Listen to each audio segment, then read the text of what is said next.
Nah, sekarang important aspek dari kita melakukan project geological storage. Yang pertama adalah konstruksi sumurnya. Harus materialnya cocok dengan supercritical CO2, tidak ada kebocoran casing, tidak ada kebocoran semen. Hati-hati kalau ada lapisan air minum, jangan sampai amit-amit CO2-nya lepas dan dia mencemari lapisan air minum. Jadi ini harus kita deteksi, harus kita tahu dulu seberapa kondisinya gitu ya. Ada nggak drinking water layer seperti itu. Kemudian caprock-nya seperti apa? Bagaimana integritasnya? Apakah ada kebocoran? Apakah ada patahan? Seberapa luas? Itu harus kita pelajari. Seberapa tebal? Seberapa rapat? Seberapa kuat dia terhadap tekanan? Itu harus kita pelajari semuanya. Nah, amit-amit kalau ada patahan seperti ini, bisa-bisa ini menjadi jalan CO2-nya lepas. Ya, jadi kita harus tahu ada nggak fault, ada nggak patahan di sekitar reservoir kita. Caprock-nya terpengaruh nggak dengan patahan ini gitu ya. Jadi harus kita ketahui. Dan di reservoirnya sendiri ada beberapa aspek. Porositasnya cukup nggak? Permeabilitasnya cukup nggak? Dia cukup dalam nggak supaya tekanannya itu tinggi dan kita bisa menjaga supercritical condition. Dan possible nggak untuk kita lakukan surveillance, melakukan monitoring, seperti itu ya. Jadi ini semua isu-isu yang sangat penting.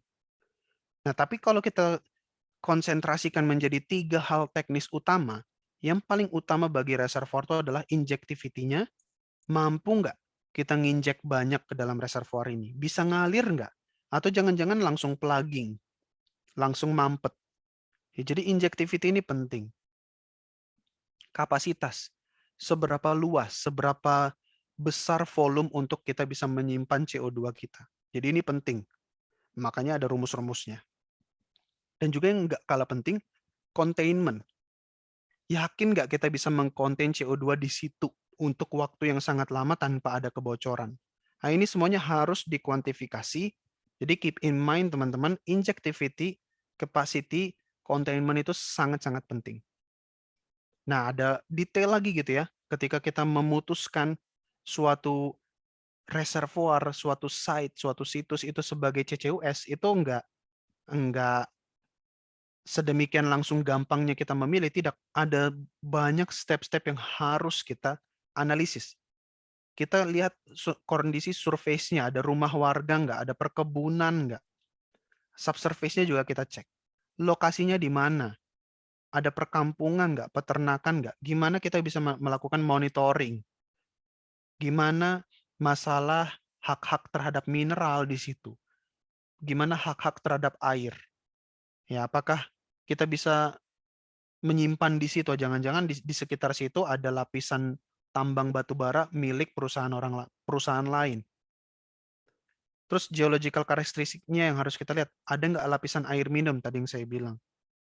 Formation property tentu saja kita lihat kondisi aquifernya, kemudian reservoirnya, kita pastikan adequate reservoir seal, seal-nya tebal, seal-nya kuat gitu ya. Cukup nggak injectivity-nya, dan lain sebagainya. Isu safety ini menjadi hal utama. Bagaimana permit-permitnya, boleh nggak kita simpan di situ gitu ya, ada nggak warga yang melakukan penolakan, itu semuanya harus dikonsiderasi. Jadi nggak bisa serta-merta searah gitu ya, langsung sepihak aja company simpan CCUS di situ, enggak. Harus tanya warga, harus ngelihat isu-isu yang lain, bisa nggak terjadi gempa dan lain sebagainya. Ya, seperti tadi ya. Ini juga yang lebih teknikal, aman nggak misalnya seal-nya bagaimana? Apakah ada patahan? Apakah ada secondary seal? Apakah dia rentan mengalami fracture? Dan lain sebagainya. Termasuk hak-hak isu-isu legalnya, hukumnya, fisikal, dan lain sebagainya. Nah, kemudian struktur sumurnya ini tidak ada yang terlalu spesial. Ini seperti sumur oil and gas biasa. Ada tubing hanger, di atas ada Christmas tree gitu ya. Kemudian ada tubing hanger, ada beberapa casing, ada conductor casing, ada intermediate casing, nanti ada casing juga yang berikutnya injection casing. kemudian ada tubing di tengah-tengah, bisa ada packer di sini, baru di bawahnya ada injection liner, baru udah completion interval perforasi di sini, supaya CO2-nya bisa masuk ke dalam reservoir. Jadi secara struktur, konfigurasi sumur, tidak ada yang terlalu spesial, cuman materialnya harus lebih cocok untuk CO2 supercritical. Karena CO2 ini juga rentan menjadi korosif gitu ya. Jadi harus dipastikan materialnya ini tahan terhadap korosi. Nah, walaupun tadi sudah dibahas ya, kayaknya ini keren banget CCUS ini dengan berbagai mekanisme trapping. Namanya teknologi, semua teknologi itu ada risikonya, ya. Dan risiko CCUS ini bergantung sama aspek geomekanikal. Dan ini yang harus dikuantifikasi, disimulasikan semuanya. Jadi ketika kita di sini punya injection well, kita injeksi di daerah sini, kita harus cek ada nggak sumur yang sudah abandoned di sekitarnya. Ada nggak sumur yang sudah tua. Kita cek apakah ada minor-minor fault. Ya, patahan-patahan kecil yang bisa menembus cap rock sehingga menjadi titik kebocoran. Nah, itu harus dilihat di mana major fault terdekat. Ya, baru kita coba masuk lebih dalam gitu ya. Ada hal-hal yang tidak kita inginkan. Misalnya dia mereaktivasi patahan. Jadi patahan yang awalnya pasif, tidak aktif, tapi karena ada tekanan CO2 yang meningkat di sini, patahannya itu aktif dan dia menggeser lagi. Bisa bisa terjadi, oke. Dan nanti bisa menjadi celah CO2-nya naik ke atas, bisa terjadi gempa skala kecil, enggak besar gitu ya. Gempa secara skala kecil di bawah aja, enggak akan kerasa. Ya tapi tergantung ininya juga ya, tergantung tekanannya juga gitu ya. Tapi harusnya enggak terlalu terdampak di bagian permukaan, karena ini terjadi konsentrasi di bawah aja. Tapi sekalipun terjadi di bawah, tetap aja bisa menjadi celah CO2 lolos ke atas. Ya, sumur juga bisa mampet kadang-kadang kalau CO2-nya nggak terlalu bersih. Bisa terjadi rekahan, fracturing gitu ya. Bisa terjadi deformasi di bagian caprock atau di bagian lapisan-lapisan batuan yang lain. Macam-macam. Ya, bisa terjadi microseismicity, gempa-gempa mikro gitu ya. Jadi ini semuanya yang bisa terjadi dan harus kita antisipasi. Nah, ada juga celah-celah lain di mana CO2 bisa berisiko gitu ya. Tadi ada induced seismicity, gempa skala kecil yang terjadi. CO2 bisa lolos melalui patahan, CO2 bisa lolos melalui sumur-sumur tua yang tidak disemen dengan baik, gitu ya. Dan dampak-dampaknya bisa tidak terlalu bagus.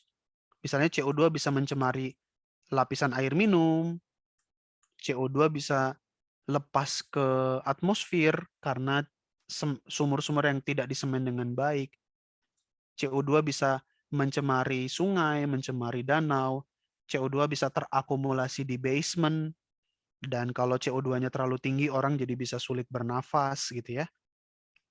Dan lain sebagainya. Dia mengumpul di tanah, dia mengumpul di danau, meningkatkan lagi konsentrasi CO2 di sekitar area, dan lain sebagainya. Jadi harus fair, harus jujur, tetap ada potensi, tapi nggak baik juga kalau kita cuma bilang, oh bisa terjadi gempa, oh CO2 bisa rilis ke permukaan, berarti ini teknologi yang tidak baik. No, nggak bisa. Kita harus menamakan risiko ini sebagai risiko relatif. Kita bandingkan risikonya dengan teknologi lain. Gitu ya. Misalnya kita mengatakan naik pesawat pun itu risiko. Sesuatu bisa terjadi pesawat gitu di pesawat. Naik mobil pun berisiko. Bisa terjadi tabrakan, supir ngantuk dan lain sebagainya. Tapi kenyataannya adalah kita hidup dengan itu. Mobil jalan-jalan aja, pesawat terbang-terbang aja. Gitu ya. Ada risikonya, yang penting risikonya terkuantifikasi. Jadi bukan cuma sekedar risiko langsung kita tinggalkan, tidak. Nah, CCUS ini punya risiko, tapi tidak serta-merta itu membuat kita meninggalkan CCUS. CCUS ini harus kita hitung risikonya, kita bandingkan dengan risiko kalau nggak ada CCUS. Kita bandingkan juga risiko teknologi-teknologi lain. Mungkin ternyata risikonya relatif rendah dibandingkan yang lain. Ya, tapi supaya fair, kita paparkan ini challenge-challenge yang bisa terjadi. Tapi kalau kita lakukan sesuai best operation, best practice, harusnya semuanya bisa terantisipasi. Kalau kita tahu patahan-patahan ada di mana, kita tahu sumur-sumur tua ada di mana, harusnya bisa dicegah. Nah, ini ada sedikit video ya supaya kita bisa lebih kebayang demonstrasi. Jadi kita dalam video ini kita bisa melihat nanti gas. Kita lihat. Jadi ada gas, let's say gas ini adalah gas CO2. Nah, ini adalah penyaring teh dan dia masuk di dalam akuarium.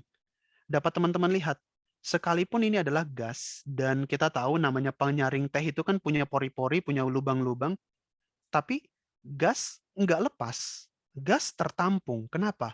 Inilah makanya manfaatnya engineering dan science. Kita tahu ada interfacial tension. Kita tahu ada capillary forces. Dan itu mencegah gas ini lepas. Dan ini yang kita manfaatkan, fenomena-fenomena ini yang kita manfaatkan dalam CCUS. Kita tahu adalah capillary forces, kita tahu ada interfacial tension. Jadi CO2 itu nggak segampang itu lepas. Apalagi kalau di atasnya ada caprock yang tebal. CO2 butuh ratusan bahkan ribuan tahun untuk bisa kembali ke permukaan bumi. Kalau kita punya banyak caprock yang tebal dan punya lapisan-lapisan batuan lain di atasnya. Jadi kita lihat di sini, bahkan dengan penyaring teh aja, gas nggak bisa lepas. Tapi harus lihat, kita nginjeksinya harus terkendali, jangan terlalu cepat, tekanannya jangan terlalu tinggi, harus terkendali. Kita lihat ya, injeksinya masih lebih slow, masih lebih terkontrol, karena capillary forces, karena interfacial tension, gas stay di bawah filter. Tapi apa yang terjadi kalau injeksinya kita naikkan nih? Injeksinya jadi lebih deras, jadi volume di sini lebih tinggi. Tekanannya berarti di sini lebih tinggi juga. Ya, injeksi kita lebih cepat nih. Akan ada sesuatu yang terjadi. Kita tunggu aja apa yang akan terjadi. Kalau volumenya terus meningkat, melewati batas maksimum, akan terjadi rilis. Nah, jadi inilah PR para engineer, para geologis harus bisa mengetahui pada injeksi berapa, pada tekanan berapa, supaya masih batas aman, jangan sampai rilis ini terjadi. Tapi jangan dibayangkan ini kita samakan berarti nanti di reservoir ini seperti bom, seperti gempa. Enggak. Maksudnya itu rilis ya, lepas dari caprock, dia bisa lolos dari celah-celah caprock. Jadi tidak akan terjadi seperti nuklir gini dalam reservoir. Enggak, ini kan karena dia pakai penyaring teh ya, jadi dia bisa kayak gini. Tapi yang saya mau sampaikan adalah kalau kita tidak bagus dalam mengkontrol injeksinya, CO2 itu bisa lepas lagi dari structural trapping. Nah, seperti ini bisa terjadi. Walaupun nanti dia akan ngumpul lagi. Nah, di skema berikutnya udah kayak gini, udah steady state aja nih. Udah masuk, keluar, udah masuk, udah keluar, udah masuk, udah keluar. Kalau kita ranggas dalam menginjeksinya. Ya, jadi ini yang menjadi PR, ini yang kita hitung, kita simulasikan, kita pelajari supaya hal seperti ini nggak terjadi. Nah, juga ada kemungkinan-kemungkinan kebocoran melalui semen, melalui sumur-sumur tua ya. Bisa melalui semen-semen yang tidak menempel dengan baik, yang tidak terkoneksi dengan casing dengan baik, atau juga bisa melewati barrier di sini gitu ya. Bisa seperti itu. Nah, ini risiko-risikonya gitu ya. Jadi yang paling kecil sebenarnya risikonya adalah induced seismicity. Jadi gempa skala kecil di skala reservoir tidak sampai ke permukaan ya. Ini risikonya tidak terlalu tinggi. Risikonya di kiri, kedalamannya yang di bawah. Baru kita bergerak ke kanan makin lama makin lebih berbahaya gitu ya. Bisa displacement of brine, bisa intrusi ke daerah aquifer lapisan air minum, intrusi ke daerah akar-akar gitu ya, root zone effect, atau intrusi ke daerah yang lebih dekat ke permukaan bumi gitu.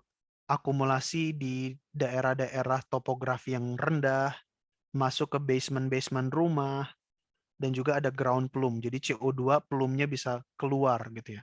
Ini yang risikonya paling tinggi. Jadi semuanya ini harus dikuantifikasi risikonya. Makanya dalam setiap project CCUS harus ada risk assessment. Namanya semua teknologi itu selalu ada risk assessment. Ya, jadi semuanya dilihat seismicity-nya, belum footprint-nya gitu ya. Kemudian mechanical issue-nya, bagaimana expertise dari staff-staffnya, apakah semuanya orang berpengalaman atau semuanya fresh graduate, itu menjadi risiko juga. Bagaimana isu HSE, Health Safety Environment, bagaimana budget, bagaimana cost, bagaimana public perception, bagaimana interaksi dengan publik. Itu semuanya harus dikuantifikasi supaya kita bisa mengatakan proyek ini aman atau tidak aman. Oke, ini sudah menjelang slide-slide terakhir. Nah, karena pentingnya CCUS dan karena risiko yang bisa dihadapi, monitoringnya ini luar biasa harus penting, harus dijalankan. Dan ada banyak sekali metode monitoring yang bisa dilakukan. Mulai dari permukaan, ada remote sensing. Ya, kemudian kita bisa mengukur flux CO2-nya kalau ada yang bocor ke permukaan, kita bisa ukur surface flux monitoring. Jadi nanti akan ada sensor-sensor yang mendeteksi ada nggak CO2 bocor. Kita juga bisa ngecek dari deformasi di permukaan. Ada nggak daerah-daerah deformasi yang tampak di permukaan, yang menunjukkan kemungkinan CO2-nya bocor. Bisa juga isotopik dan chemical tracer, kita sampel lapisan air di permukaan, kita sampel danau, sampel sungai, sampel lapisan air minum, lapisan-lapisan air yang lebih atas, ada nggak kemungkinan terjadinya CO2 ini rilis. Di sumur pun kita lakukan pressure monitoring, kita lakukan vertical seismic profile, seismic survey, kita lihat log, lakukan analisis core, dan lain sebagainya, termasuk atmospheric detection, supaya kita bisa mengetahui performa dari penyimpanan CO2 ini. Nah, ini skala-skalanya ya, mulai dari skala paling kecil, itu core test, well logging, skala yang lebih besar, yang skalanya meter, kita bisa lakukan borehole seismic, yang lebih luas lagi kita lakukan seismik di permukaan, bahkan pakai satelit bisa juga, ya sedang dikembangkan terus teknologinya. Jadi ada banyak nih di arsenal kita ya, di gudang penyimpanan senjata kita ada banyak monitoring yang bisa kita lakukan. Dan ada juga pemetaannya ya, mengenai benefit dari masing-masing monitoring, harganya seperti apa, penting atau enggak, itu sudah terpetakan juga. Ya, di sini dapat teman-teman lihat ini adalah checklist atau tabel macam-macam teknik monitoring yang bisa dilakukan untuk memastikan bagaimana integritas dari CO2 storage kita. Dan ini salah satu yang kalau kita lihat dari seismik ya, untuk mengetahui areal CCUS kita. Jadi misalnya di 94 start injeksi, belum ada perubahan profil seismik. Di 2001 udah mulai kelihatan perubahan fenomena di sini. Ini CO2 plume-nya. 2008 seperti ini. Jadi ini adalah pergerakan 2008 dari 1994. Itu dari seismik. Nah, ini juga kalau dari seismik kita confirm dan kita simulasikan gitu ya, adanya perubahan peningkatan areal yang diinjeksi dengan CO2 plume. Ya, ini juga time lapse seismik ya. Jadi ini seismik. Ini akan dilakukan dalam setiap proyek CCUS menjadi seperti sebuah requirement untuk kita lakukan supaya betul-betul kita yakin CO2 kita ini stay dalam reservoir. Nah, ini bagian-bagian yang sudah hampir terakhir.